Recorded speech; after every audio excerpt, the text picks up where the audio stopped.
Vesel sem, da sem spet nazaj.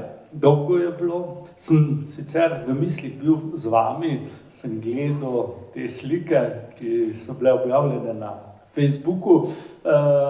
In ja, ste šli pogledat grob vnuka Ludvika 15., o katerem se bomo danes pogovarjali.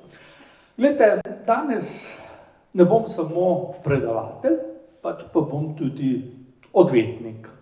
Odvetnik tega kralja, ki je vladal celih 59 let in je, bom rekel, kar se tiče dolžine svoje službe, drugi v francoski zgodovini, edino njegov pradeda, katerim ste zadnjič slišali veliko, Ludvik 14. ga je prekašal. Zakaj odvetnik? Glejte, zgodovina je do Ludvika 15. zelo neprezanesljiva. Hvala Bogu, recimo 20. in zdaj 21. stoletje je kralju bolj naklonjeno. Njegovi nameni, njegova dejanja so zdaj prikazana v drugi luči, bolj svetli, bolj pozitivni. Čeprav seveda, ko potegnemo črto pod njegovih 59 let na prestolu, tudi največji kritiki ne morejo reči, da gre za seveda slab dosežek. No, v 59 letih se vendarle, bi kdo rekel, more kaj dobrega narediti. In Ludvik je seveda veliko dobrega naredil, predvsem za francosko kulturo, umetnost, tudi znanost. Francozi, ki zelo radi imenujejo obdobja po svojih vladarjih oziroma zelo radi dobe poimenujejo po seveda dosežkih teh vladarjev, ponavadi imenujejo obdobje Ludvika 14.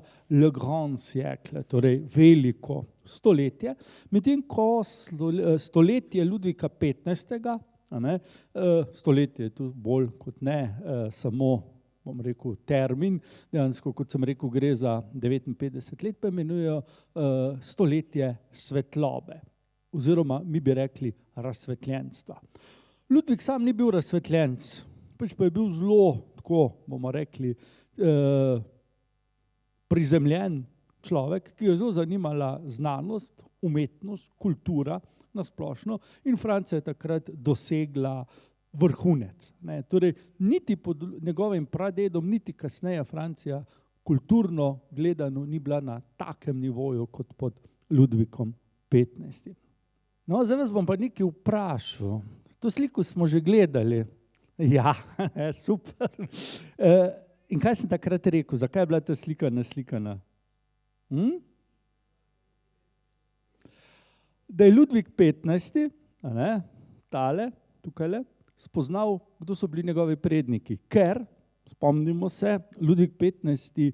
zavlada pri 5 letih in ni imel sorodnikov, ki bi bili recimo bližnji sorodniki. Ne očeta, ne mame, ne stricev, ne tet, niti starega očeta, niti praočeta, vsi so bili mrtvi. In da so dečku razložili, kako to, da zdaj sedi na prestolu, je bilo treba eno tako sliko narediti, če hočete, en učbenik, slikovni material, da so mu povedali, da je na prestolu zato, ker je umrl njegov oče, vojvoda burgundski, njegov deda, veliki prestolonaslednik, njegov pradeda, Ludvik 14., ki je vladal potem, ko sta na prestolu Francije že sedela 2 Bourbona, Ludvik 13. in Henrik 4. Ta slika je bila kot en tak delovni zvezek, in tu so seveda mladega fanta poučili, kako in kaj, da je, po kateri liniji je prišel na prestol. Gospa tule zraven je njegova dojilja. Ludvik oblečen tako, da bi danes rekli, da je punčka. Takrat tega noben ne bi rekel. Vsi so vedeli, da je fantek. Zakaj? Glejte, To je red svetega duha, cordon bleu, kot pravijo Francozi, in samo moški so ga imeli. Res pa je, da so se moški in ženski otroci oblačili isto, ker so bili tako hitro, tako bomo rekli, minljiva roba, da se ni splačalo ločene obleke delati.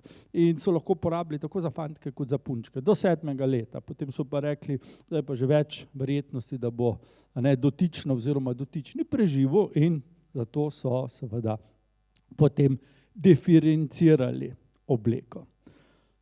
Torej, kako je prišlo do Ludvika 15. Tukaj vidite ta veličastni portret, ki ga je Rigaud naslikal. Rigaud je, potem bomo videli, tudi večkrat naslikal Ludvika 15., pravzaprav več njega kot pa njegovega pradeda. Torej, Ludvik 14. je imel sina, smo rekli velikega prestolonaslednika.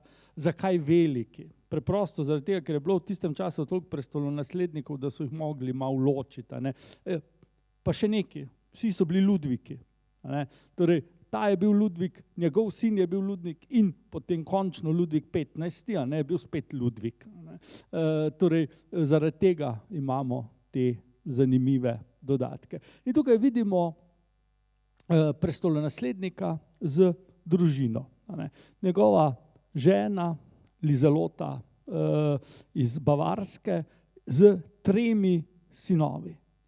Od teh 3 sinov je preživel le eden, tale, ki pa ni bil na prestolu Francije. Namreč, ko je bil star 17 let, so ga poslali v Španijo in je postal kralj Španije in njegov potomec še zdaj sedi na španskem prestolu. Ta je zavladal kot Filip V., zdaj imamo v Madridu Filipa VI. Vojvoda Burgundski, oče Ludvika 15.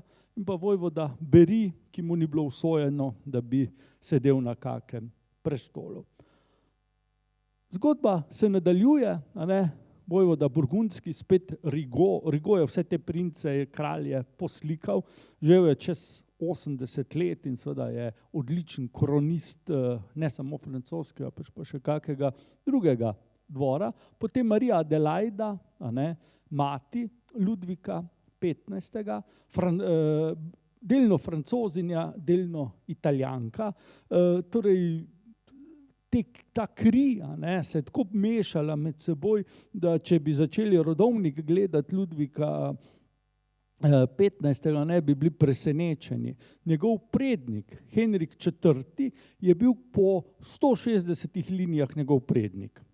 Torej, vmes je preteklo približno 120 let in tolikokrat, bom rekel, se je vse skupaj premešalo, da je bil Ludvik 15. kar, bom rekel, ena taka združitev genov Henrika IV. In tukaj imamo Ludvika kot prestolonaslednika. Namreč leta 1710. 15. februarja rojeni princ je pravzaprav hitro pri enem letu postal prestolonaslednik in ta slika je nastala malo pred tem, da je postal kralj. Torej, tu je star približno 5 let. 5 let in nekaj mesecev je bil star, ko je njegov pradeda umrl, in tukaj ga vidimo, prisrčnega, malega princa, ki so ga pa že seveda oblekli kot rimskega vojskovodjo. Zraven ima psa, kar je seveda nekje zelo pomembno. Zakaj? Pes je bil vezan na lov, pes je bolj taka, recimo, moška žival, kot pa recimo mačka. Zakaj to poudarjam? Zato, ker je bil Ludvik velik oboževalec mačk.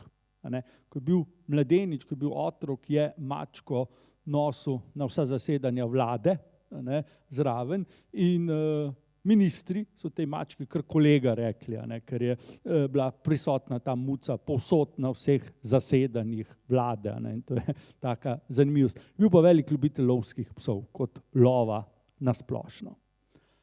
Tukaj pa vidimo Ludvika že kot kralja. Rigaud nam ga je naslikal. In seveda ne moremo mimo dejstva, da gre za portret, ki je izrazito reprezentančen. Torej, tako kot je Rigaud naslikal leta 1701. Ludvika XIV., tisti veličastni portret, je tudi ta veličasten. Fantek na tej sliki ima 6 let. Deluje veliko bolj odraslo in seveda možato, kar je normalno, ampak to je propaganda. Ludvik je bil seveda otrok in to otrok, ki mu ni bilo lahko. Rekel sem že, bil je star komaj leto dni, ko je izgubil starše, bil je potem star 5 let, ko je izgubil še pradeda in ni imel živega sorodnika razen strica v Madridu, s katerim se v življenju nista videla. Torej, ta podoba seveda je namenjena za javnost. Ljudje so morali vedeti, da čeprav je kralj še otrok, da je trdno na prestolu, da ima žezlo trdno v rokah, da je mlad, vitalen kralj, ki bo seveda dobro in posledično, seveda zaradi mladosti tudi dolgo vladal. Glejte, v tem času govorimo tako z vidika umetnosti o obdobju regentstva. Namreč Ludvik je bil seveda premlad, da bi sam vladal, zato je imel regente, pač menjali so se, bomo videli, kdo so bili. In slika, ki jo vidimo, danes jo v Berlinu hranijo, je lep primer tega stila, torej prehoda med barokom in rokokojem, hkrati je pa to zelo, zelo povedna slika. Namreč naslov je trgovina z umetninami, torej, ali pa pogled v trgovino z umetninami, to je tudi druga varianta. Ampak avtor Watteau je tipičen primer slikarstva tega obdobja, ampak ne kažem vam za to, kažem vam zaradi ene zelo zanimive politične konotacije. Kaj je zanimivo? Glejte, zanimiv je ta detajl. Portret Ludvika XIV. Dajajo v škatlo. Torej, ena doba je minila. Ludvika pospravljajo proč, zato, ker je napočil čas naslednjega Ludvika. Tukajle pa vidimo gospo, ki smo jo opazovali že prej na oni sliki, edina nekraljevska figura, vojvodinja Vendru, gre za gospo, ki je dobesedno fizično poskrbela, da je Ludvik XV. Preživel.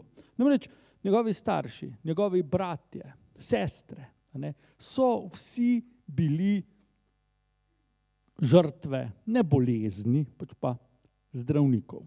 Brez zamere, vsi, ki ste iz tega foha v tej dvorani, ampak zdravniki v tistem času pač niso bili zdravniki, kot ste danes vi. Namreč v tistem času, če so poklicali zdravnika, so ponavadi zraven že kar spovednika poklicali, ker je bila stvar bolj ali manj zaključena.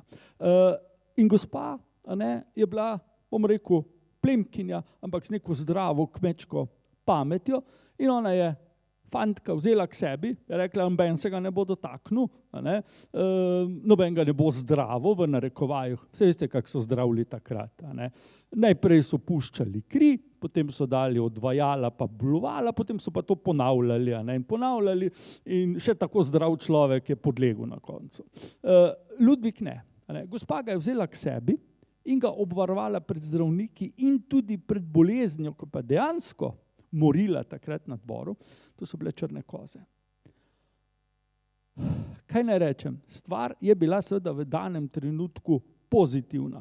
Če bi seveda še Ludvik umrl, bi prišlo do velike krize v Franciji, krize dedovanja. Ampak ta medalja ima 2 plati.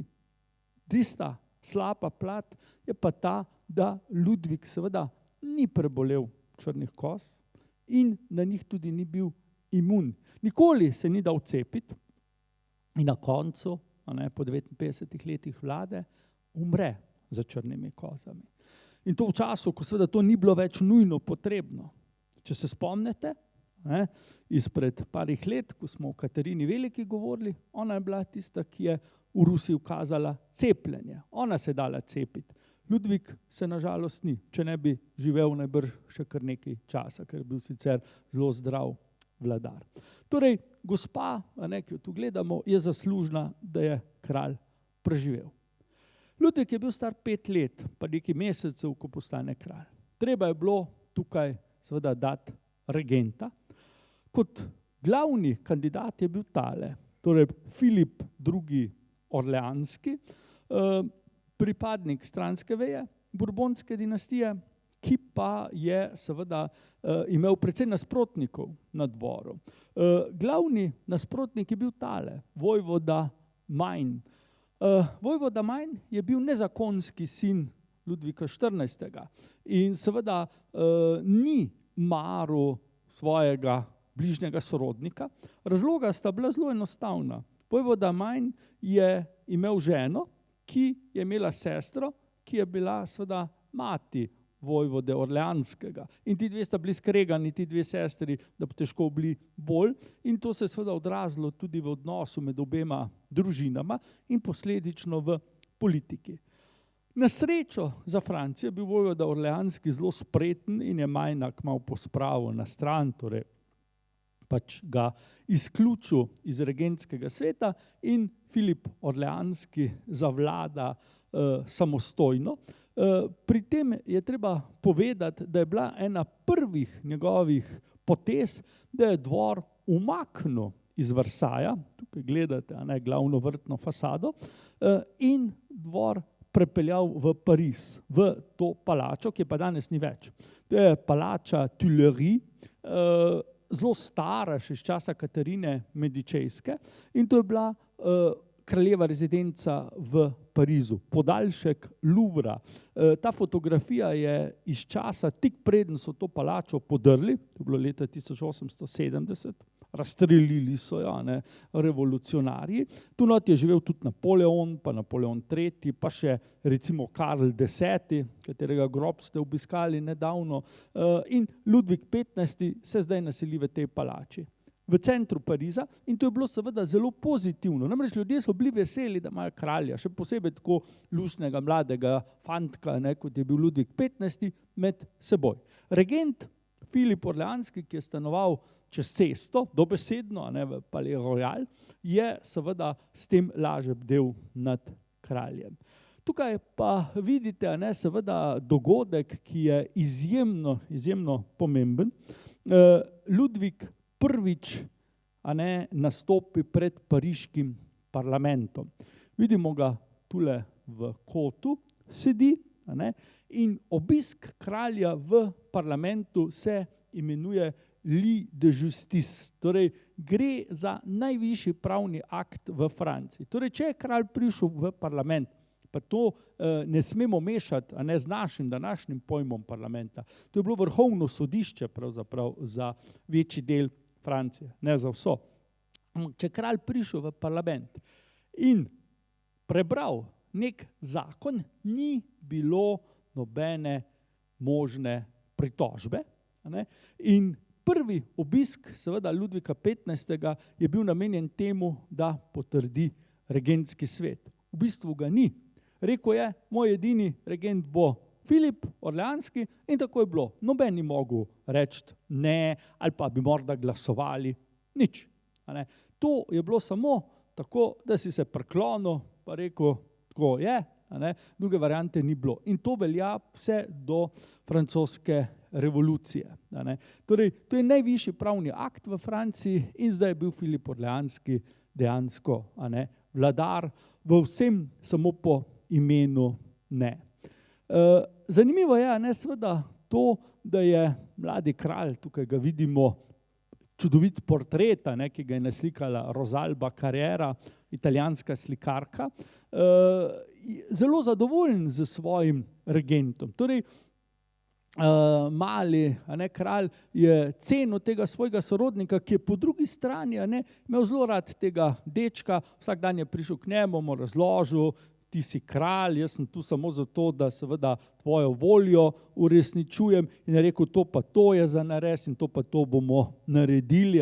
In kralj je pokimal, zraven božil svojo muco in seveda stvar se je potem lepo razvila. In mi moramo reči, da je to obdobje regentstva Filipa Orleanskega potekalo tako zelo umirjeno, ob poskusih sanacije ogromnega državnega dolga, ki je seveda bil posledica vojn prejšnjega vladarja in seveda v želji, da do nekih novih vojn ne bi prišlo. In tako se je tudi v naslednjih, lahko rečemo, desetletjih tudi dogajalo. Francija se je počasi pobirala, ekonomsko, tudi politično, sodelovala z Anglijo, sodelovala z Avstrijo, torej s svojimi bivšimi nasprotnicami in se seveda gospodarsko zelo, zelo hitro pobrala. In tu seveda lahko govorimo o veliki zaslugi regenta Filipa Orleanskega, ki je bil zelo sposoben, verjetno bi bil še bolj sposoben, če bi seveda ne bil tak, bomo rekli, precej poskočen mož. Pravijo, da bi težko našli v francoski kraljevi družini človeka, ki je imel več ljubic, ki je več časa in denarja za njih porabil, ampak ena stvar je bila pa pri Filipu jasna. Zelo, zelo ostro je ločil zasebno in javno. Torej, ko je bil regent, rečemo, ko je bil v službi, ni poslušal nobenih siren, nobenih ljubic, favoritov ali karkoli takega, pač pa je vladal v korist kralja in korist Francije.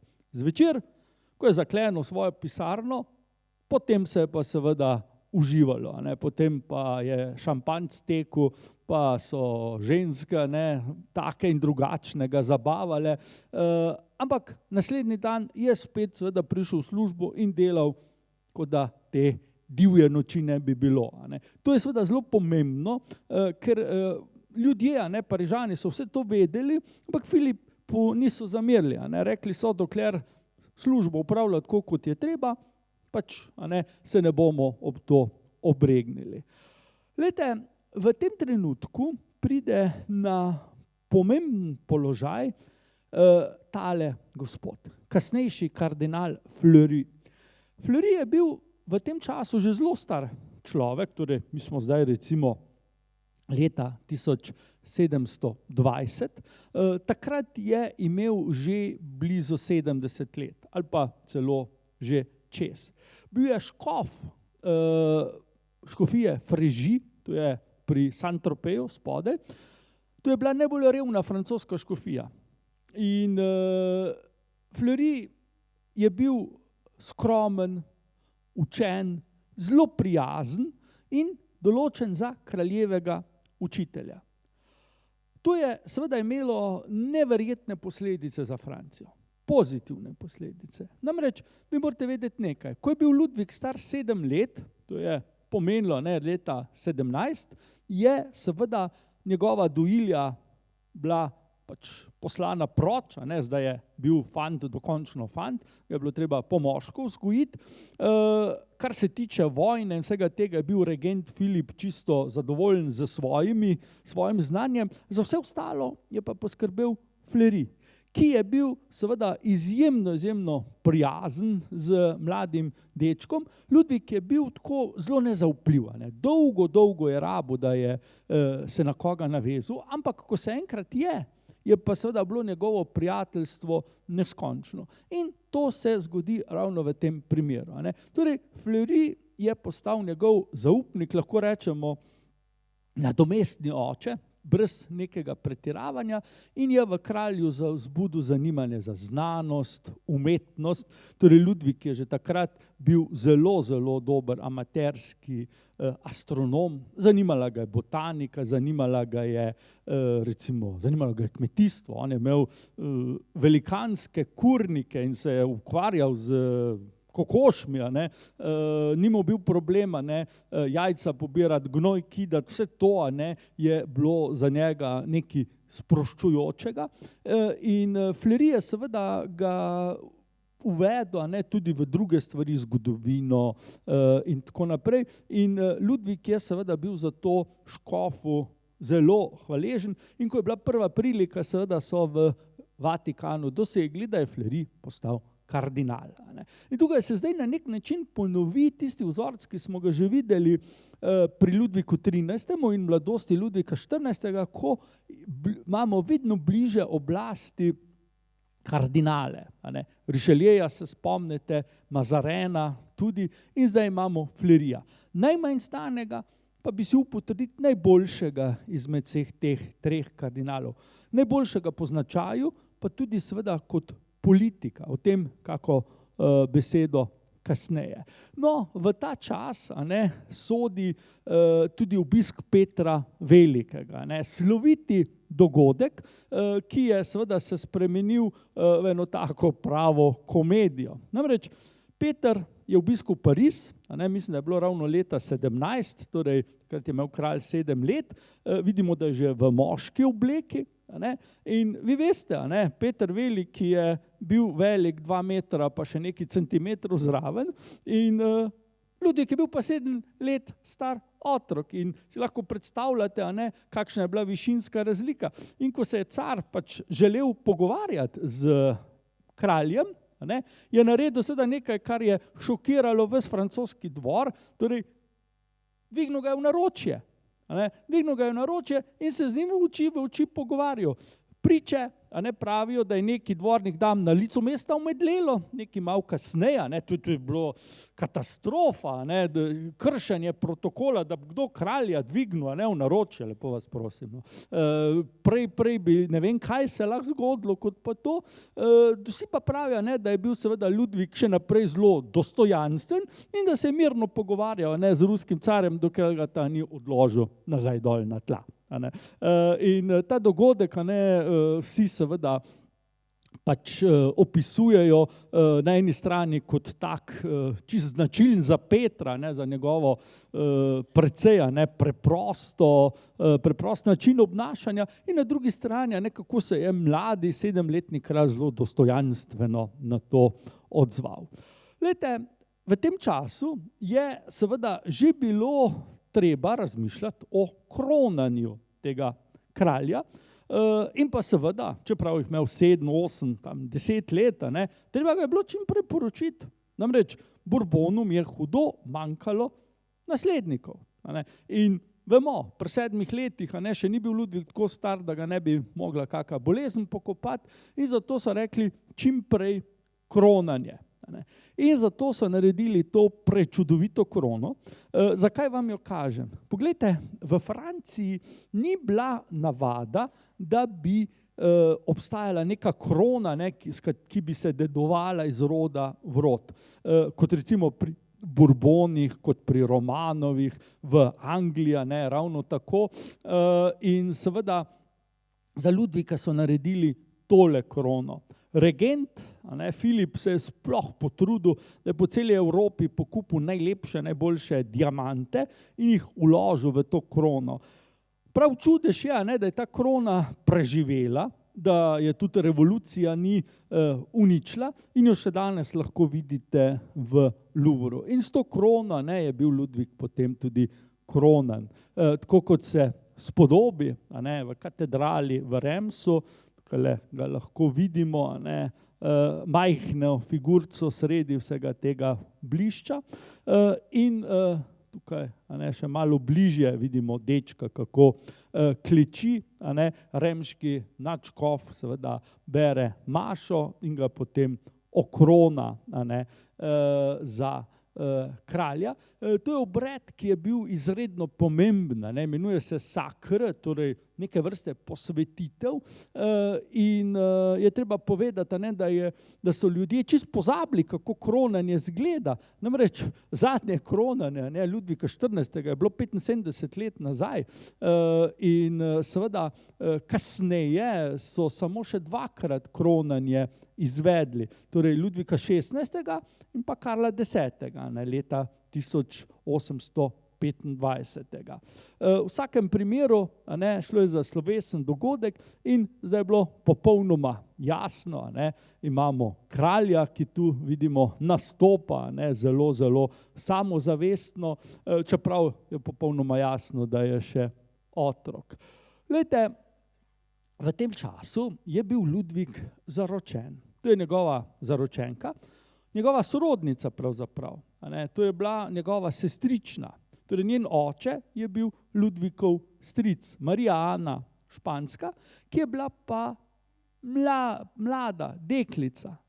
Tukaj boste zdaj videli sliko, danes v palači Pitti v Firencah, kjer vidimo Ludvika kot najstnika že in pa tole deklico zraven. Ludvik ni bil zadovoljen. Bil je zdaj najstnik, 11-12 let, ko je ta slika nastala, ona jih je imela pa 5, igrala se je s punčkami in seveda fantu, ki je odraščal, kjer so tudi hormoni že delali, to nikakor ni bilo všeč. In na dvoru so seveda se bali, kaj se bo zgodilo. Torej, varianti sta bili v bistvu dve, obe dve enako slabi, če smem tako reči. Prva varianta je bila, da bi se Ludvika začel pretirano družiti z fanti svojih let. Konec koncev homoseksualnost pri Borbonih res ni bila nekaj posebnega in nenavadnega. Še slabša varianta, so rekli, je pa, da bi si dobil ljubico. Pri 12 letih danes težko rekli, da bi otroci dobili ljubice, ampak v tistem času, ko je šlo vse malo bolj hitro, ne bi bilo nič nenavadnega, če bi kralj pri teh letih imel ljubico in potem bi ga seveda sploh bilo težko na kako zakonsko življenje navaditi. Torej, kaj je sledilo? Njegovo sestrično so lepo spakirali, jo poslali domov v Madrid, kar je potem sicer pripeljalo do kratke vojne med Španijo in Francijo in Marija Ana je kasneje postala portugalska kraljica, nikoli ni postala francoska. Torej, Ludvika v tem času seveda zanima že marsikaj moškega, predvsem lov in leta 1722 se Ludvik vrne v Versailles. Zakaj? Glejte, razlog je bil zelo preprost. Kralja pravzaprav niso nič vprašali, na dvoru so se pa zato odločili, ker jih je bilo strah, kaj bo z regentom. Namreč regent je živel in vladal, tako kot sem prej omenil, čez dan delal, po noč pa žuriral. In so rekli, dajmo iti v Versailles, ki je vendarle na podeželju, bil takrat, danes več ni, da bo seveda po noč vse malo spal, ker vsi so vedeli, da je regent že zelo bolan, se star ni bil, ampak tako veseljačenje, 365 noči na leto je svoje sledi pustilo, pa alkohol, pa spolna poživila in tako naprej, si lahko mislite, da ni bil ravno v najboljšem stanju. So rekli, v Versailles mu se pa ne bo dalo vsako noč v Pariz iti pa nazaj in tako seveda je padel ukaz in šli so v Versailles. Torej, tu lahko vidimo Ludvika, njegov prvi portret, v ozadju so Versajski vrtovi. Ludvik je imel zelo rad naravo. Botanične vrtove je ustanavljal, veliko je bil na lovu, živali je imel zelo rad in seveda ta portret nam ga kaže z pogledom na Versajski park. No, bilo je prepozno za vojvodo Orleanskega. Tukaj imamo njegov zelo lep doprsni kip, ki pa seveda je pokazal, da gre pravzaprav za zadnjo upodobitev tega pomembnega človeka. Namreč malo po selitvi v Versailles je regent umrl, infarkt. In Ludvik je zdaj seveda bil brez tega zelo sposobnega človeka, kot vemo, zelo žalosten in je dopustil, da je seveda na položaj regenta prišel tale gospod, vojvoda Bourbonski, njegov sorodnik ravno tako. Vojvoda Bourbonski je seveda mislil, da zna vse bolje in vse predvsem drugače, kot pa pokojni regent. Izkazalo se je, da je to res, ampak torej ne bolje, pač pa slabše.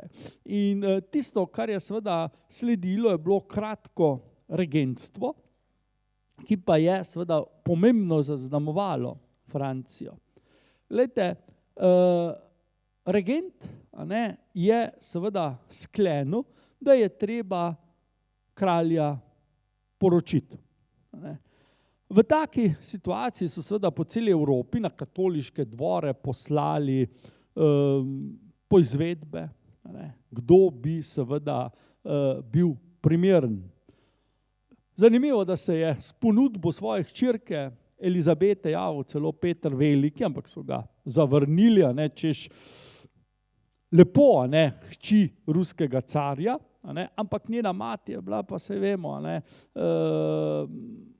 malo boljš prostitutka, in seveda so rekli, to ne gre, pa še pravoslavne vere je bila povrh vsega. Torej je bilo treba biti natančen in pogledati na katoliške dvore. Eno princeso so ravno nagnali, špansko, torej ni bilo zaračunati, da bi na španskem dvoru še enkrat povprašali. In v končni fazi so seveda našli, če hočete, pravo tako črno ovco, to je bila Marija Leščinska. Beni nikoli slišal za njo. Poljska princesa, njen oče je bil poljski kralj. Tukaj ga vidimo, Stanislav I. Leščinski. Ampak problem je bil seveda, da je bil ta gospod kralj slabo leto, to je bilo 1701. Potem so ga pa odstavili. In v času, ko seveda dobi ta gospod pismo z Versaja, da se zanimajo za njegovo hčerko, so že ne vem koliko časa, mislim, da je bilo 25 let, živeli v izgnanstvu, v zelo skromnih razmerah, bomo rekli meščanskih razmerah. Anekdota obstaja, torej, da je, ko je Stanislav dobil pismo iz Versaja, da je menda kar v zrak skočil in takrat je njegova hči rekla, oči, a greš nazaj na Poljsko kot kralj? In on je rekel, ne, še boljši, ti greš v Versaj kot kraljica. Jasno, Leščinski so seveda bili veseli, iz tega so maksimalno potegnili. Francoski dvor je bil pa razočaran. Rekli so, zdaj se bo pa naš Ludvik poročil z eno žensko, katerega priimka niti izgovoriti ne znamo. Leščinski, si lahko mislite, da so Francozi jezike lomili pri tem in niso. Marija je bila sicer zelo privlačna, zelo lepa, 10 let starejša od svojega soproga. Ob poroki jih je imel Ludvik 15, ona pa 25. Bila je pobožna, kar se je kasneje izkazalo za sila veliko oviro v njunem odnosu. Nažalost pa brez dote, brez nekih dinastičnih povezav, kamorkoli si pogledal, en velik nič. Ampak regent je seveda vztrajal in Ludvik, ki seveda, smo rekli, je zdaj dopolnil 15 let, si je pa tudi želel malo razvedrila v posteli in ko je videl portreta bodoče žene, je privolil. In tako seveda pride do poroke, ki se je na prvi pogled seveda izkazala za izredno pozitivno. Namreč Ludvik se je zaljubil v svojo ženo, ona v njega in rodilo se je 10 otrok. Torej nekaj, kar seveda na francoskem dvoru niso videli že ne vem koliko časa. Morda mislim, da sploh nikoli prej. Namreč spomnimo se nazaj, Ludvik 14. je imel enega samega legitimnega dediča. Generacijo nazaj, Ludvik 13. je imel 2 sinova. Henrik IV. je imel 4 otroke v zakonu rojene. Zdaj pa imamo seveda pravega očeta naroda, ne, ki seveda svojo kraljico osreči 10-krat in 10-krat rodi otroke. V končni fazi od teh 10 otrok preživelo jih 6, ne, kar je nek normalen procent za tisti čas. Vsi ti otroci so odrasli, ne, in seveda igrali potem pomembno vlogo v zgodovini Francije. Stanislav je pa tudi bil, bomo videli kasneje, nagrajen. Torej, tukaj imamo Ludvika v času poroke, vidimo z to zelo lepo krono, kot vojskovodjo, čeprav v tem času nobenega bojišča ni videl, no še v Franciji je vladal mir in tudi na njenih mejah je vladal mir. Marija Leščinska, krasen, bomo rekli, reprezentančen portret, tik po poroki nastane in kot sem rekel, zakonska dvojica je bila srečna in kraljica je vsako leto rodila tako imenovanega otroka Francije. To je bil uraden naziv za vse otroke, ki so se rodili kraljevemu paru. Prestolonaslednik je bil poimenovan Dauphin, vsi ostali otroci so bili pa sinovi oziroma hčerke Francije. Dobesedno tako so jih imenovali. In Francozi so skomignili z rameni, še vedno niso znali izgovoriti priimka te družine poljske, ampak so rekli, ok, kralj pa kraljica se imata rada, dokazi so tule, kralj je očitno krepak fant, da je kraljica vsako leto noseča, ti otroci so bili precej zdravi, torej pod črto, vendarle dobra poroka. Ampak z vidika ugleda pa to kljub temu ni bilo dobro in seveda vojvoda Bourbonski je moral slej ko prej računati, da ga bodo odstavili. Tukaj le vidite sina iz tega zakona, prestolonaslednika Ludvika, ki pa nikoli, bomo videli, ni sedel na francoski prestol, pač pa trije njegovi sinovi.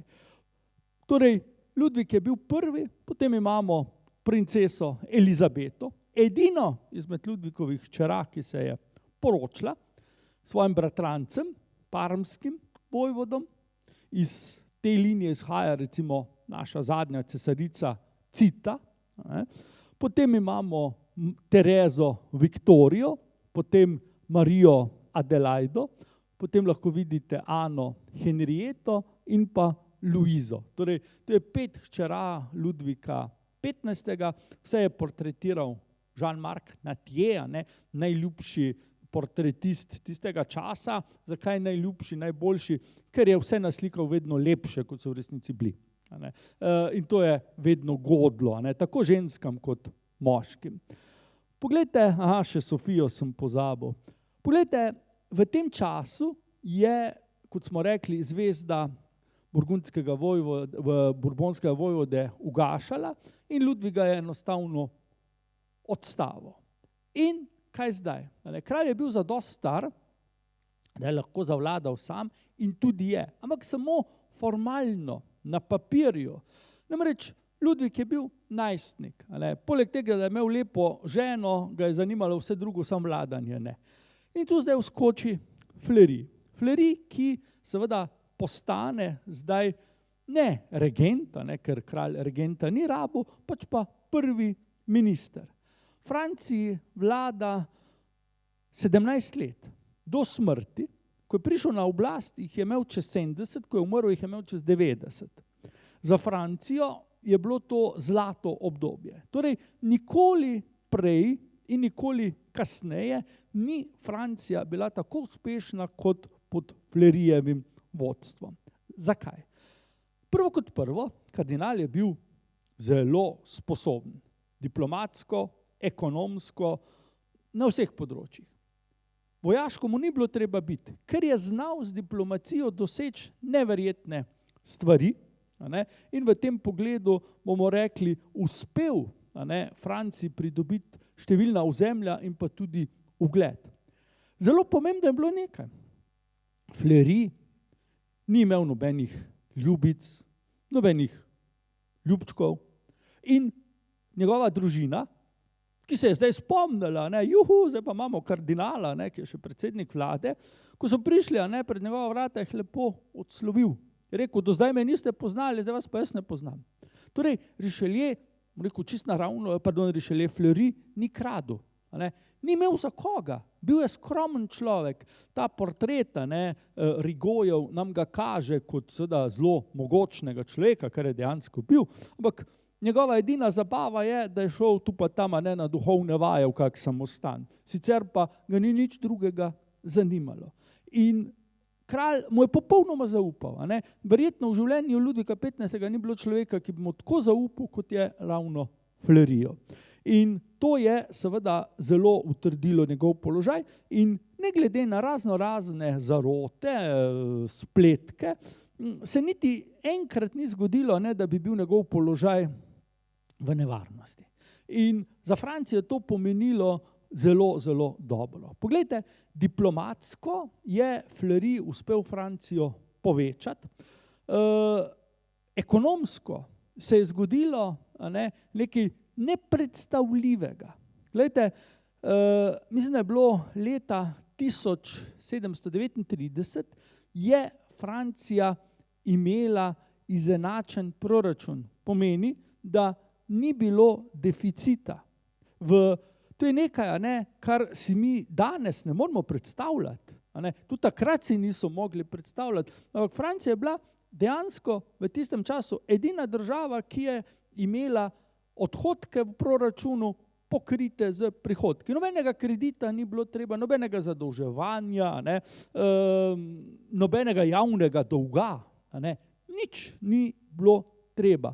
In to je seveda tisto, kar je prav neverjetno. Kljub temu, da se je francoski ugled večal, da se je ozemlje Francije večalo, ampak vse skupaj po neki mirni diplomatski poti. In v tem pogledu seveda je bil Fleury zelo, zelo dober politik. Tukaj imamo njegovega kolega, ministra za finance, Oryja, ki je ravno tako spretno kremaral barko državnega proračuna in s Fleuryjem sta bila, bomo rekli, pravi tandema. In kralj jima je popolnoma zaupal.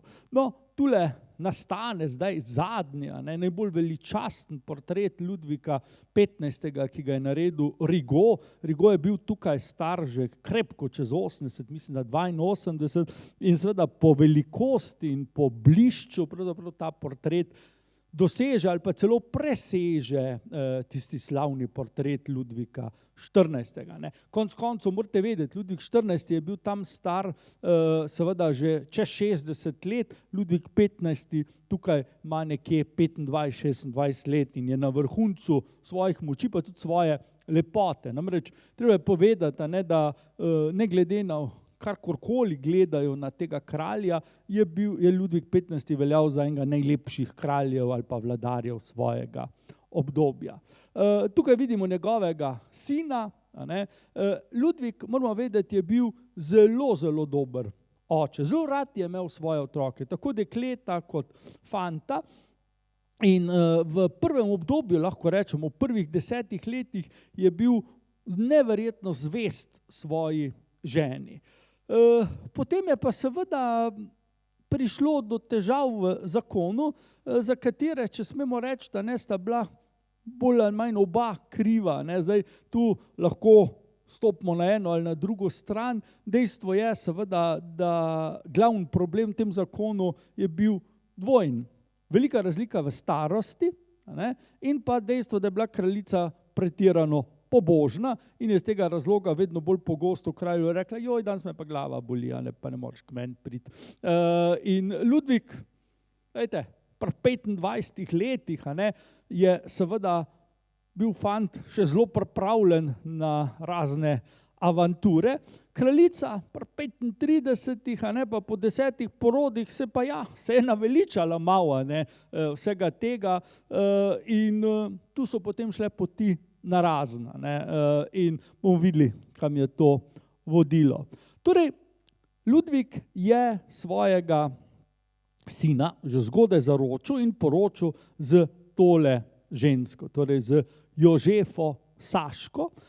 Jožefa je bila seveda princesa prvega ranga, njena dinastija je bila izredno stara, torej tja, nazaj v 10. stoletje je segala. Saška je bila zelo bogata, predvsem je pa Ludvika zanimala iz enega samega razloga. Saška je bila seveda tista dežela, kjer so nekje v času Ludvikovega rojstva iznašli porcelan, torej evropski porcelan. Ime Meissen vam gotovo v tem smislu nekaj pove. In Ludvik je oboževal porcelan. In seveda računal, da bo s pomočjo Sasov lahko izdelal svoj lasten porcelan. In ga tudi je. Še morda boljšega kot Meissenskega, to je sevrejski porcelan, ampak o tem malo kasneje. Poglejte, v tem času je Ludvik tudi dovolil svoji najstarejši hčerki, da se poroči z bratrancem Filipom Španskim in Fleury seveda zdaj jima najde državo.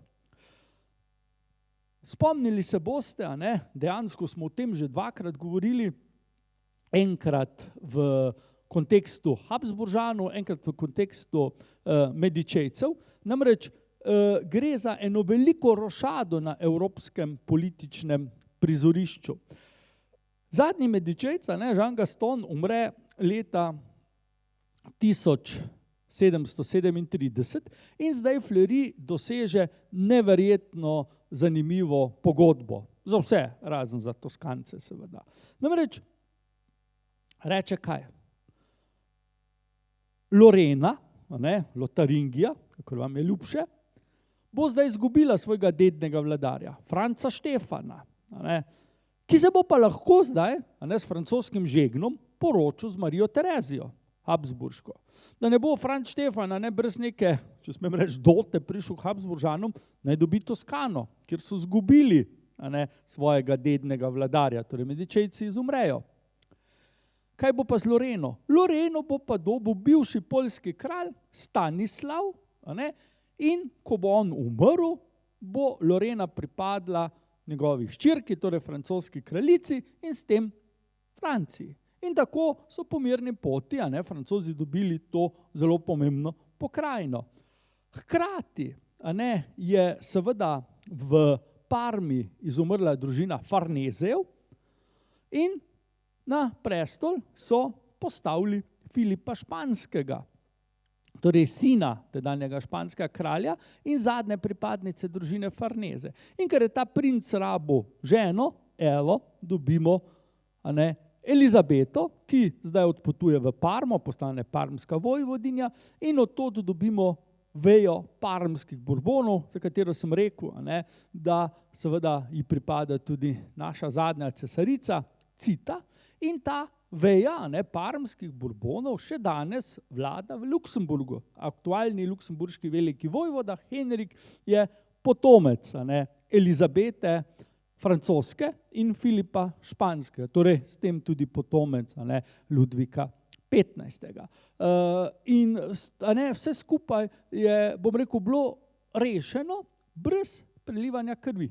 Avstrijci so se strinjali, Angleži so se strinjali, Španci so se strinjali, torej nobene vojne in vsi so bili zadovoljni na koncu. Tu se vidi, kak diplomat je Fleury bil.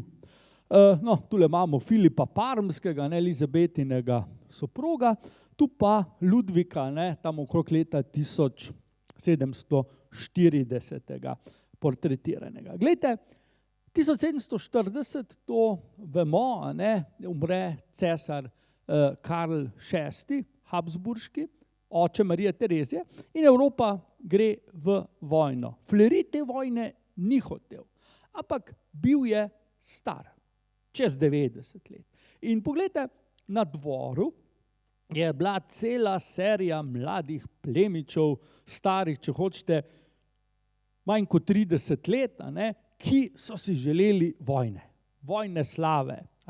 Morate vedeti, Francija ni bila v vojni že 27 let, od podpisa mira v Utrechtu 1713, ki je končal špansko nasledstveno vojno, Francija ni bila v neki resni vojni. In zrastli sta dve generaciji, če smem tako reči, mladih fantov, ki niso vedeli, kaj je vojna. Vsi so rekli, mi smo postarali tule v Versaju, nobene vojne slave. In nažalost, in tu je treba povedati, seveda res nažalost, so v to igro potegnili tudi kralja, ki je zdaj seveda dvignil pogled od svojih ljubic, od svojih otrok tudi in začel seveda razmišljati, kako fajn bi bilo, če bi seveda Francija vendarle šla v vojno in jasno si kaj pridobila, slave, tudi nova ozemlja. Fleury je vztrajal na miru, dokler ni umrl. Fleury je bil star, mislim, da 92 let, ko umre in zdaj pade zadnja prepreka. Kralj je iskreno obžaloval njegovo smrt, ampak ni pa nadaljeval kardinalove politike. In seveda zelo pomembna zgodba se odvije zdaj v odnosu med kraljem in ljudstvom. Ljudje so seveda verjeli, da bo šel kralj na vojno in da bo vojna uspešna. Kralj je tu naredil nekaj zelo neumnega, če smem reči. Sabo je vzel svojo ljubico, vidimo gospo Luizo Nesle, in ne samo njo, še njeni dve sestri. Tako so izgledale, ko so se slekle. To je Karl van Loo naslikal in to so te tri ljubice, tri sestre, ki so za po vrsti bile ljubice Ludvika 15. Tu zdaj lahko ocenjujemo, kak okus za ženske je imel. Problem je bil seveda v tem, da ko se je Ludvik podal na fronto, to je bilo leta 1742, je seveda se ustavil v mestu Metz, torej blizu že meje z Nemčijo in tam zboli, nevarno zboli. Tako da je prejel že zadnje zakramente in seveda Ludvik je bil pobožen. Škof v Metzu je pa rekel, kralju ne dam zakramentov, dokler bo seveda tako nečisto živel in Ludvik je bil prisiljen, se odpovedati vseh treh ljubic in jih poslati domov. Francozi so bili besni, rekli so, Bog kaznuje našega kralja zaradi teh treh žensk, niso bili jezni na kralja, pač pa so bili jezni na te ljubice in seveda, ko so te šle iz Metza ven, so z živalskimi iztrebki obmetavali njihovo kočijo. Ludvik se je potem spovedal, obljubil, da če ozdravi, da bo boljši kralj. Potem so čakali dan, dva in Ludvik ozdravi. Ne vemo, kaj za bolezen je imel, dejstvo je, da je ozdravel in seveda na veliko veselje ljudstva, ki ga je takrat razglasilo za zelo ljubljenega. Ludvik zelo ljubljeni. Ludvik je potem sodeloval v nekaterih bitkah proti Mariji Tereziji, ki jo sicer zelo cenil, nikoli ni seveda je priznal za cesarico, pač pa kasneje njenega soproga, on je vedno govoril, da je ona ogrska kraljica, ampak jo je zelo cenil. Veliko manj je cenil tedaj svojega zaveznika, Friderika II. In seveda, ko je se zgodba začela razvijati, je Ludvik hitro pravzaprav ugotovil, da vojna ni nekaj, kar bi mu bilo všeč in posledično seveda začne razmišljati o miru, ampak tako enostavno ni šlo, vsa Evropa je bila zdaj v vojni. Tukaj vidimo Ludvika v času te vojne, govorimo vojna za avstrijsko nasledstvo, v oklepu, s takim samozavestnim nasmehom. Slika je delo slikarja Latoura, danes v pariškem Louvru. V vsakem primeru Ludvik ni imel izkušenj z vojno in to se je seveda izkazalo kot nekaj negativnega, ampak hvala Bogu je kralj hitro ugotovil, da vojna ni nekaj, kar bi njemu odgovarjalo in je jo prepustil drugim. Temu, maršalu Mauriciju Saksonskemu, ki je bil pa verjetno največji vojskovodja tega časa, poleg pruskega kralja, in Mauricij Saksonski je Francijo povedel v slovito bitko pri Fontenoju, ki se je končala s francosko zmago. Tu so Francozi premagali Angleže. Lahko vidimo spredaj levo v rdeči obleki Ludvika, desno lahko vidite Mauricija Saksonskega in Ludvik je prišel na bojišče in rekel maršalu, Mauriciju je rekel, tako z mano ravnate kot vsakim navadnim vojakom. In Mauricij je rekel, če vaše veličanstvo misli resno, potem se prosim umaknite. In Ludvik se je umaknil. In ni delal nobenih težav, gledal daleč bitko, ki so Francozi dobili in to je verjetno ena najbolj slavnih zmag v zgodovini francoske vojske. Torej, Mauricij Saksonski, čeprav je bil protestant, je postal francoski maršal, dobil je sloviti grad Chambord, Blois in pa še marsikaj drugega.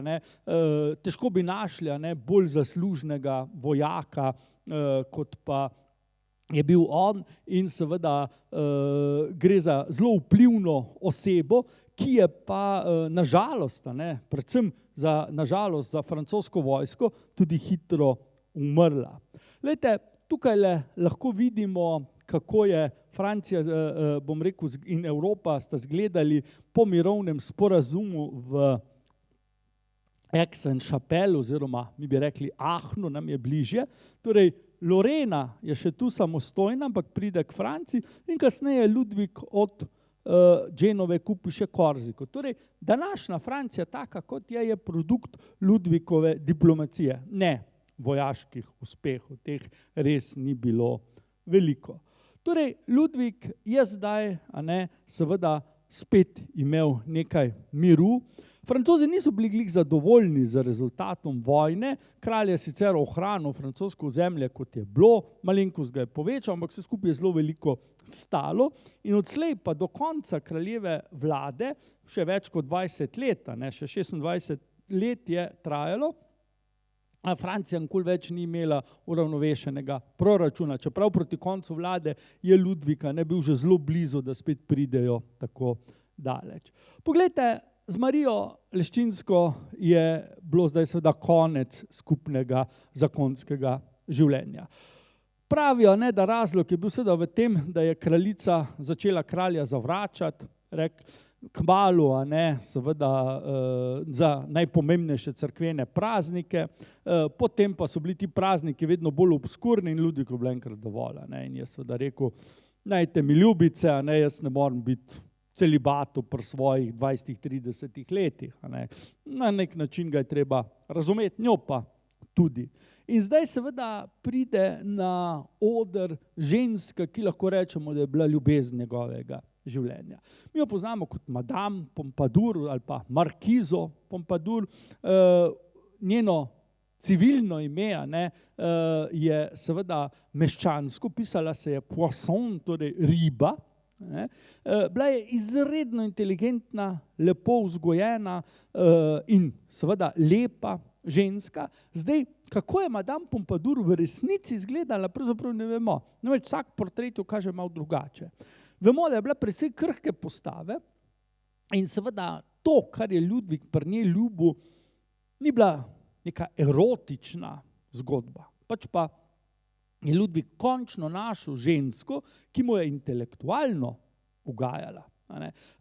Treba je povedati, da je Madame Pompadour Ludviku enega otroka rodila in seveda potem Aleksandrino hčerko, potem bilo pa tega konca. Ludvik je ugotovil, da ne on, ne ona ne uživata posebej v tem skupnem spolnem življenju, da pa seveda so drugi užitki. Torej, oba dva sta oboževala umetnost, znanost in Madame Pompadour postane njegova glavna svetovalka, ne samo na področju znanosti in umetnosti, pač pa tudi na področju politike.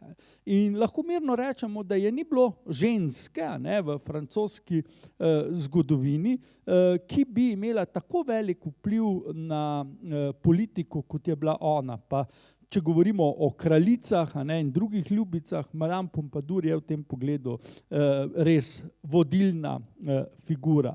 Tukaj jo vidimo kot boginjo Diano. Ludvik je bil velik lovec, mislim na divjat, Madame Pompadour je seveda mu tu parirala in zato ta portret ni prav nič tako nenavadna. Tukajle jo vidimo na Bouchejevem portretu zraven kipa v parku dvorca Bellevue. Danes ga nažalost ni več, med revolucijo so ga uničili. To je bil dvorec, ki ga je Ludvik zgradil posebej za njo, zato da sta se tam srečevala v miru. Torej, Ludvik, za razliko od svojega pradeda, Ludvika XIV., ni ravno imel rad ceremonij, rad je imel zasebnost, rad je imel mir, in zaradi tega so ga ti majhni dvorci, ki jih je brez števila zgradil okrog Pariza, toliko bolj privlačili. Versailles ga v bistvu ni prav nič navdušil, ampak je pač živel tam, ker se je tako od njega pričakovalo. No, Madame Pompadour si je seveda omislila tudi hišo v Parizu. Tukaj je lahko vidite. Gre za hišo, ki jo vsi poznate. Namreč danes tu not stanuje predsednik Francoske republike in pravimo Elizejska palača. Torej vidimo, to, kar je bilo nekoč dobro za ljubico francoskega kralja, mora biti danes dobro za predsednika Francoske republike. In recimo ta čudovit salon v Elizejski palači je bil nekoč spalnica Madame Pompadour. Čeprav roko na srce je tule bolj malo živela, ker je bila potrebna na dvoru, kralj jo je ves čas rabil ob sebi. Tukaj jo vidimo na tem slovitem portretu Bouchejevem, danes v Münchnu, v stari pinakoteki, sredi knjig. Torej, bi težko verjeli, da je dan Madame Pompadour imel samo 24 ur, ker ona je bila neverjetno dejavna. Ne samo, seveda, da je skrbela za kralja, pač pa za politiko, za kulturo, za umetnost. Ona je podpirala te razsvetljene filozofe, Voltairja, Diderota, predvsem Voltairja, in seveda poskrbela, da je slovita enciklopedija, ki so jo takrat začeli tiskati, tudi prišla dejansko do konca. Težko bi našteli vse, kar sta ta dva naredila za francosko kulturo, za francosko umetnost. In seveda politično je Madame Pompadour dosegla še nekaj, zbližanje z Avstrijo. Tu lahko rečemo, da je bila Marija Terezija tista, ki je naredila pameten korak.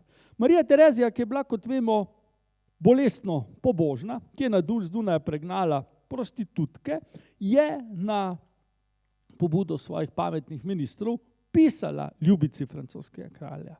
In Madame Pompadour je bila seveda navdušena. Vsi so vedeli, Marija Terezija, Habsburžanka, je bila, bomo rekel, simbol čistosti, srečnega zakona in ona zdaj pisala ljubici francoskega kralja. In treba je povedati, da Madame Pompadour je bila kromotična od vsega tega in Marija Terezija piha na dušo tej ženski, ki se popolnoma vda. In Marija Terezija je dosegla zbližanje med Francijo in pa Avstrijo, ki potem rezultira te številne poroke med Bourbonsko in pa na drugi strani seveda Habsburško hišo, katere najslavnejši rezultat je poroka Ludvika XVI. In pa Marije Antoinette. O tem bomo danes teden več govorili. Kakorkoli že, Avstrija in Francija zdaj postaneta zaveznici, kar pa seveda Franciji na dolgi rok ni ravno koristilo. Še en portret Madame Pompadour, ta je v Londonu. Glejte, Madame Pompadour je bila zelo bistra ženska. Hitro je ugotovila, da seksualno Ludviku ne more parirati. In kaj je naredila? Začela mu je dovajati mlada dekleta. To je Louisa O'Murphy, mislim, da je stara 16 let na tej sliki. To so bile deklice, ki ponavadi niti niso vedele, da je kralj tisti, s katerim so spale. Ponavadi so jim rekli, da gre za kakega kraljevega sorodnika, kakega Poljaka, ki je prišel na obisk, pa rabi malo zabave. In Madame Pompadour je kralju uredila en tak rečemo kar privaten bordel, dajmo ga imenovati, tako kot je bil, tako imenovani Jelenov park. To je bila hišica v Versaillesu, kjer so te deklice živele, ko je kralju pač bila potreba, je ena od njih šla svoje opravlja, če je zanosila, so te otroke zelo skrbno vzgojili, jim dali dote, službe, šole, torej vse skupaj je delovalo tako, na podlagi, bom rekel, neke zaupnosti. Kralj je bil srečen, on ni rabil nove Madame Pompadour, še manj nove žene, Marija Leščinska je bila še vedno živa, in seveda bil je zadovoljen, da je lahko tu pa tam malo seveda se razgibal, če lahko tako rečem, ni pa seveda želel nobene resne zveze več. In Madame Pompadour, če smo zelo moralistični, bomo rekli, je bila prva zvodnica francoskega kraljestva, je tu seveda igrala zelo pomembno vlogo. In nobena od teh deklic, teh punčk, kot so rekli, ni pravzaprav, bom rekel, nikoli bila tako daleč, da bi lahko Madame Pompadour zasenčila. Tukaj jo vidimo v eni taki precej skromni obleki, namreč oba dva, tako kralj kot Madame Pompadour sta oboževala naravo, naredila ogromne tople grede v Versaillesu, gojila zelenjavo, tudi tako recimo malo bolj eksotično, recimo artičoke sta imela zelo rada, in seveda to je čas, ko se v Franciji zelo, zelo dvigne tudi zaradi kraljevega interesa zanimanje za naravoslovje.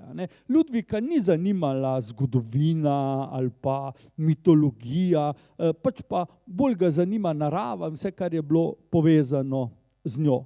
Eden zadnjih portretov, Madame Pompadour, ki je umrla stara komaj 42 let, mislim, da je imela srčno vodenico, nekaj takega, in Ludvik jo je zelo, zelo dolgo pač objokoval in seveda poskrbel, da je njena dediščina, predvsem umetniška, ostala nedotaknjena. V tem času se zelo visoko povzpne tale gospod, ki je deloval kot zunanji minister. Namreč Francija je v tem času izgubila eno vojno, to je bila 7-letna vojna, ki se je končala leta 1763 in zunanji minister je poskrbel, da je Francija pravzaprav iz tega ven išla kolikor toliko nedotaknjena, torej ozemeljsko itak, ampak tudi njen ugled ni ne vem kako trpel. Gre seveda za še eno pomembno zgodbo, namreč v tem času je Francija skupaj z ostalimi burbonskimi monarhijami, to so Španija, Parma in pa seveda na drugi strani tudi Neapelj, izgnala jezuite, ki so bili seveda po njihovem mnenju preveč vpleteni v izobraževanje in Francija je rekla, država mora bdeti nad izobraževanjem, ne pa cirkus, še najmanj pa en sam meniški red.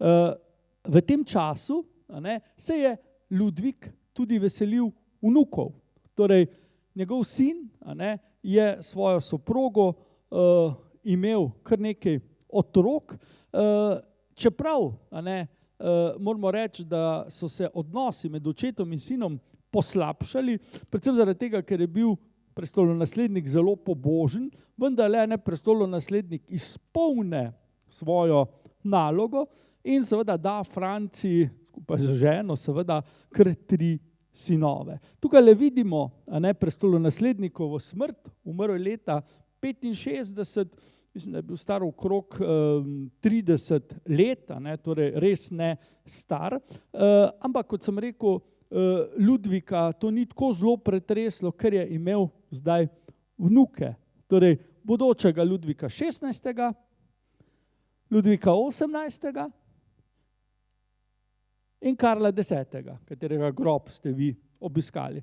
Torej, Ludviku 15. gotovo ni na kraj pameti padlo, da bi pomislil, da bodo vsi 3 vnuki nekoč sedeli na francoskem prestolu, še manj seveda, da bo eden obglavljen, tale pa na koncu izgnan.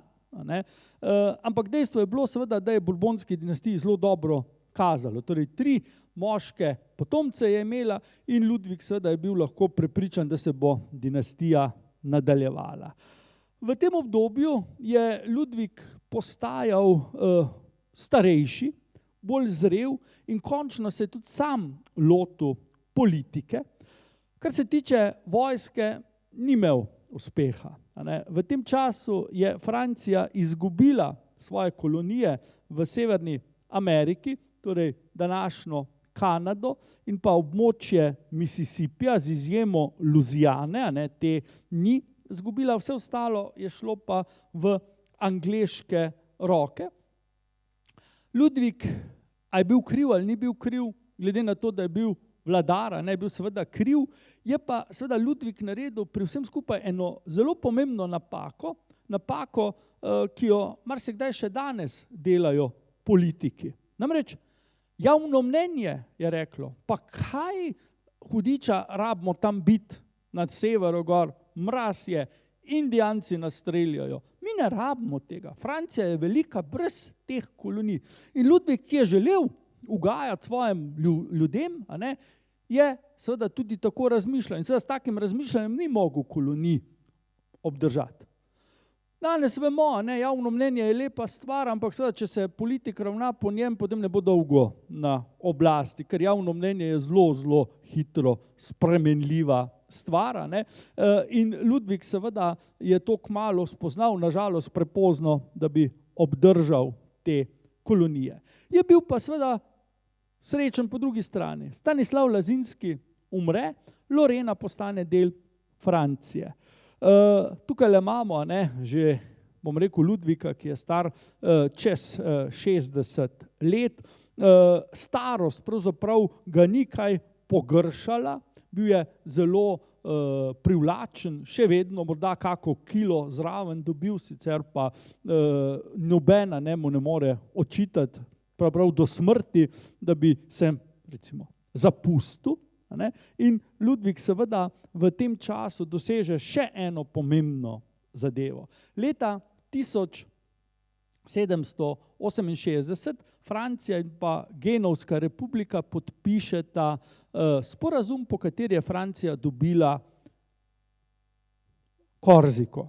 Ta dogodek je seveda zanimiv tudi zaradi tega, ker se nekaj tednov potem rodi Napoleon, ki je seveda s tem postal francoski državljan. Če bi se rodil recimo pol leta prej, bi bil Italijan oziroma Genovežan, tako je pa postal Francoz. In vemo, kako hudo veliko vlogo je Napoleon igral. In tukaj vidimo Francijo Ludvika 15. Edino to območje okrog Avignona seveda je pripadalo papežem, vse ostalo je pa Francija taka, kot jo poznamo danes. In dolgo Francozi niso hoteli priznati, da je pravzaprav ta kralj tisti, ki je Francijo naredil tako, kot je.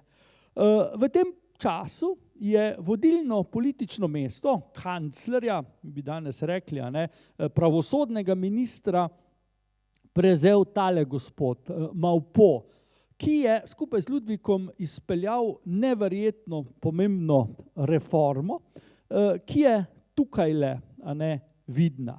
Torej, ko mi govorimo o francoski monarhiji, o seveda absolutizmu Ludvika 15. ne smemo pozabiti, da je ta absolutizem bolj na papirju. Torej, to, kar je tukaj rožnatega, tu je imel kralj res veliko oblast, tako rekoč absolutistično, ampak to ne drži za Normandijo, Bretanjo, potem seveda območje Akvitanije, Tuluško grofijo, območje Provence in pa seveda območje, mi bi rekli, Savoje danes. To so bile stare države, tako imenovane pays d'état, torej mi bi rekli dežele z državnostjo, kjer je imel kralj zelo malo oblasti. In če vi zdaj gledate vsa ta ozemlja, boste videli, da je absolutizem, če je že bil, je bil samo na polovici. In Ludvik je tu naredil seveda eno zelo pomembno stvar, s katero se sicer zamiril plemstvu, vojno stvar pravzaprav. prvič uvedel je splošni davek, torej tudi plemiči bi davek plačevali, in uvedel je enoten parlament za celo Francijo, torej enotno sodstvo. Namreč doslej zakoni, ki so veljali v Parizu, niso nujno veljali v Toulouseu, kaj šele v Bordeauxu, in to, kar je veljalo v Provanci, ni veljalo v Normandiji ali pa v Bretanji. In to je seveda Ludvika zelo motilo in on je uvedel enotno francosko državo. Danes je Francija zelo unitarna, namreč Ludvikova reforma je potem povzel Napoleon in jih dokončal in naredil Francijo pravzaprav upravno tako, kot si jo je želel Ludvik XV. Poglejte, Ludvik je seveda te reforme zastavil, nažalost jih pa ni mogel dokončati, ker je prej umrl. Tukaj imamo enega zadnjih njegovih portretov in njegovo zadnjo ljubico, Madame du Barry, lepo in menda neumno, da bi težko bolj bila. Gospa je bila prostitutka in je temu tudi služila. Ludvik v njej ni videl neko duhovno bližino kot pri Madame Pompadour, ampak ustrezala mu je, točno tam, kjer jo je rabil, in Madame du Barry tudi ni imela nobenih ambicij in posledično sta se zelo dobro razumela. Ona je dobila krasne dragulje, Ludvik je imel zadovoljstvo v postelji in tako je vse skupaj delovalo, dokler kralj ne umre. Tukaj vidimo Madame du Barry, ko je bil Ludvik že pokojen. Tukaj predzadnji portret kralja vidimo tako utrujenega, žalostnega, konec koncev, sin mu je umrl, žena mu je umrla, še vedno je žaloval za Madame Pompadour in po drugi strani tudi seveda ti različni parlamenti so mu delali sive lase, kar lepo vidimo. Namreč Ludvik je imel lastne lase, ni rabil lasulje. Je pa, kot sem rekel, to čas, ko je bila Francija na vrhuncu svoje ustvarjalne moči. Imamo te slovite enciklopediste, razsvetljence, Montesquieja, Voltairja, Dideroja, enciklopedijo, ki je išla seveda na pobudo Madame Pompadour. To je bil velik škandal. Zakaj? Saj veste, v enciklopediji je vse, to je smisel. In not je bil tudi pojem Bog. Kaj je Bog? Doslej seveda se je s tem ukvarjala cerkev, teologija, zdaj imamo pa tudi, če hočete, posvetno literaturo, ki o tem govori. In seveda cerkev je bila zelo proti temu. Ludvik je pa pustil, da je enciklopedija nastala, da je bila natisnjena in še danes seveda so ti zvezki ohranjeni. Tukaj imamo zadnji tak veličasten portret kralja kot kralja. V Neaplju ga hranijo, kamor ga je ena od njegovih hčera odpeljala in nam seveda govori o Ludviku kot o velikem mecenu. Ogromno portretov smo videli, več kot 10 različnih slikarjev, ki govorijo, kako je pravzaprav Ludvik podpiral umetnost. Ljubil je arhitekturo. Ta desna stran Versajskega dvorca, vidite, je pod njegovim nadzorom nastala. Opera v Versaju, leta 1770. Njegov kabinet, to je bila dnevna soba njegovega stanovanja in pa slovita pisalna miza, ki so jo zanj delali 10 let, in Ludvik je seveda s tem dobil kos pohištva, ker je vedno najdražji v zgodovini. Ne zaradi materiala, čeprav je iz 17 vrst lesa, pač pa zaradi dela, ki je bilo sem vloženo. Mali Trianon, narejen za Madame Pompadour, kasneje Marija Antoineta tu not živi, zato da sta Madame Pompadour in Ludvik lahko bliže naravi živela. Dvorec Compiègne, ena največjih kraljevih palač, kasneje Napoleon tule živel, dvorišče tega dvorca. Tudi v Fontainebleauju Ludvik olepša notranjščino. Zgradi sloviti Panteon v Parizu, tu so danes pokopanja, sloviti Francozi in Francozinje, od, če hočete, Voltaira, Rousseauja, Madame Curie in tako naprej, cela serija velikanov in velikank francoske kulture in znanosti je tu pokopana. École militaire, na koncu tistega Marsovega polja, pri Eiffelovem stolpu. Madame Pompadour je nekaj svojih draguljev prodala, da so zgradili vojaško šolo. Tu se je Napoleon izobraževal. Potem, tule lahko vidite, od zadaj vznožje Eiffelovega stolpa, vmes pa ta travnik in pa potem seveda ta vojaška šola.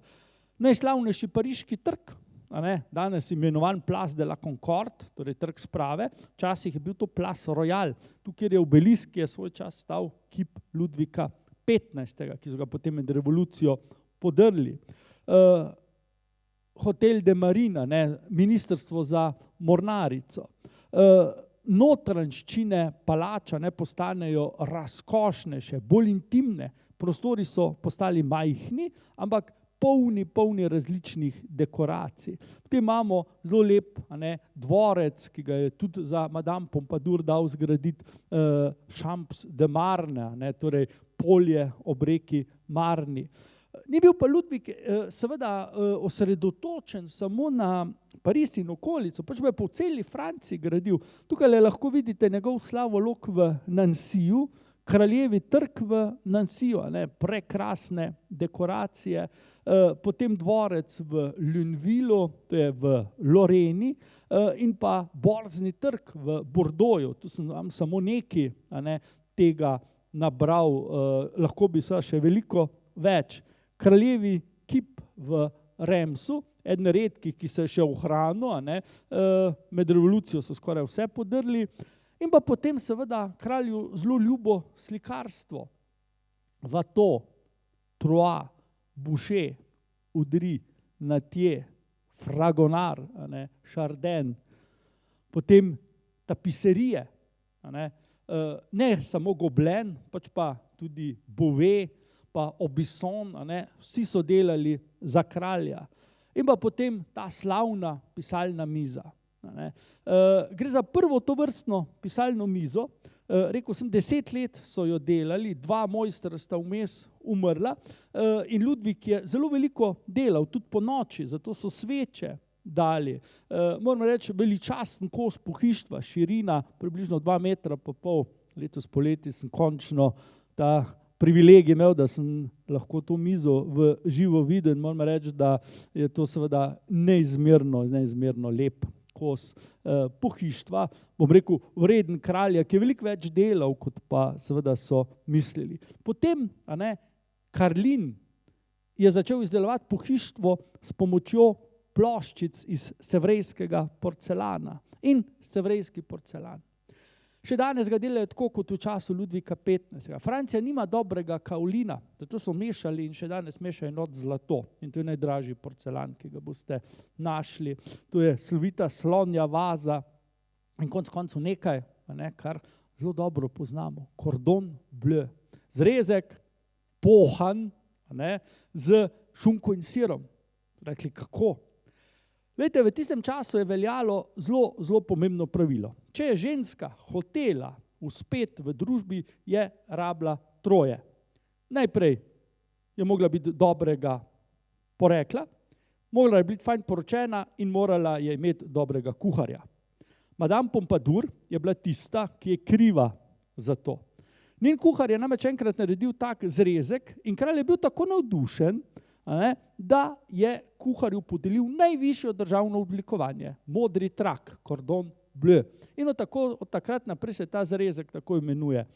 V Ljubljani bi sicer rekli ljubljanski zrezek, ampak ne, to je cordon bleu. Ne piščanči, kot ga kje dobite, pač pa teleči mora biti seveda.